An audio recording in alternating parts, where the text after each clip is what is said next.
The Sunday school lesson for December 3rd, 2023 is The Faith of Ruth. Ruth chapter 1, verses 6 through 18 and verse 22. Welcome, viewers, and welcome back, subscribers, to my channel, The Backstory. I am Audrey. In addition to knowing what happens before each Sunday school lesson, I will also read the lesson text and offer a brief lesson summary. The backstory takes us to the book of Ruth, chapter 1. The opening scene of Ruth is one heartbreaking tragedy after another. In the days when the judges ruled, there was a famine in the land. So a man from Bethlehem in Judah, together with his wife and 2 sons, went to live for a while in the country of Moab. Notice the map on the left. The family. The man's name was Elimelech. His wife's name was Naomi. And the names of his 2 sons were Mahlon and Chilion. They were Ephrathites from Bethlehem, Judah. And they went to Moab and lived there. Now, Elimelech, Naomi's husband, died, and she was left with her 2 sons. They married Moabite women, one named Orpah and the other Ruth. After they had lived there about 10 years, both Mahlon and Chilion also died, and Naomi was left without her 2 sons and her husband. Verse 6. When Naomi heard in Moab that the Lord had come to the aid of his people by providing food for them, she and her daughters-in-law prepared to return home from there. Verse 7. With her 2 daughters-in-law, she left the place where she had been living and set out on the road that would take them back to the land of Judah. By the way, if you are enjoying this video thus far, please type in the comment section, "I subscribe" below, and I will get back to you very soon. Be sure to hit the subscribe button to catch all my videos and shorts. Thank you in advance for all that you do to make this channel what it is and what it can eventually become. Verse 8. Then Naomi said to her 2 daughters-in-law, "Go back, each of you, to your mother's home. May the Lord show you kindness as you have shown kindness to your dead husbands and to me." Verses 9 through 10. May the Lord grant that each of you will find rest in the home of another husband. Then she kissed them goodbye, and they wept aloud, and said to her, "We will go back with you to your people." Verse 11. But Naomi said, "Return home, my daughters. Why would you come with me? Am I going to have any more sons who could become your husbands?" Verses 12 through 13. Return home, my daughters. I am too old to have another husband.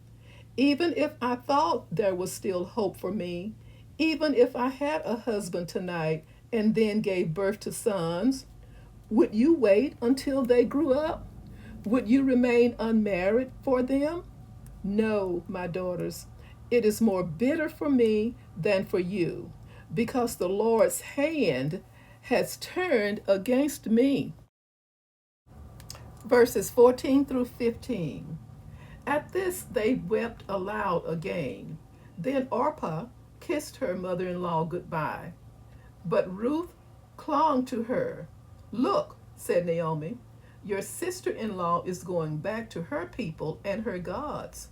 Go back with her." Verse 16. But Ruth replied, Don't urge me to leave you or to turn back from you. Where you go, I will go, and where you stay, I will stay. Your people will be my people, and your God, my God. Verse 17. Where you die, I will die, and there I will be buried. May the Lord deal with me, be it ever so severely, if even death separates you and me. Verse 18. When Naomi realized that Ruth was determined to go with her, she stopped urging her. Verse 22. So Naomi returned from Moab, accompanied by Ruth the Moabite, her daughter in law, arriving in Bethlehem as the barley harvest was beginning. A brief summary. In light of all the devastating tragedies marking her life, it is no wonder that Naomi's thoughts turned toward home, the land of Judah. This yearning was accentuated by the news that came to her, informing her that the famine had ended. While it appears that Ruth and Orpah accompanied Naomi at the start of her journey, possibly just to see her off or get her comfortably started on her travels, at this point Naomi asked them to go back.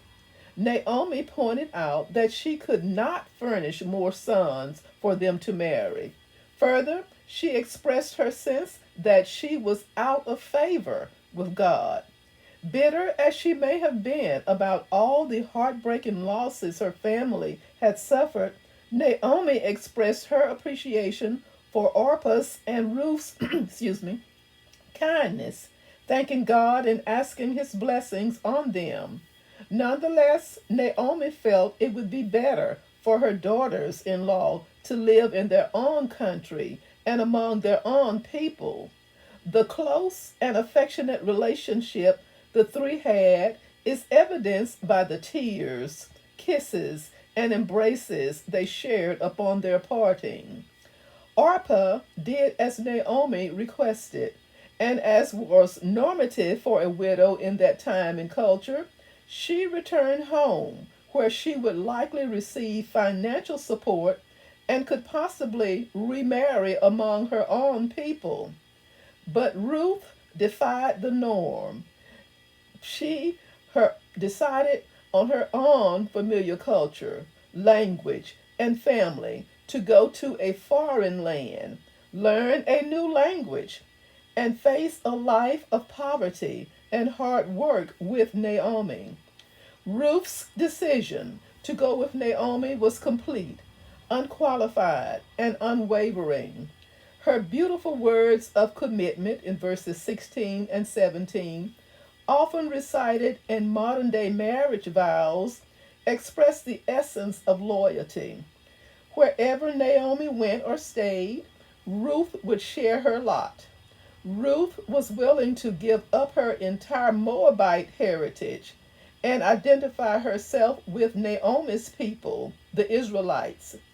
And of utmost significance, the God of Israel would be her God. Ruth's pledge was irrevocable. It was not just until Naomi gets settled or if things seem to work out all right. No, this was a lifelong commitment, even stretching beyond the point of death to burial in her new land. Ruth's words emphasize her utter determination and reveal the strength and stability of her character. Naomi and Ruth returned to Bethlehem, where Naomi made a declaration that is critical to the overarching story in the book of Ruth and its eventual joyful conclusion. Naomi renamed herself Mara, which means bitter, rehashing the devastating circumstances she had walked through.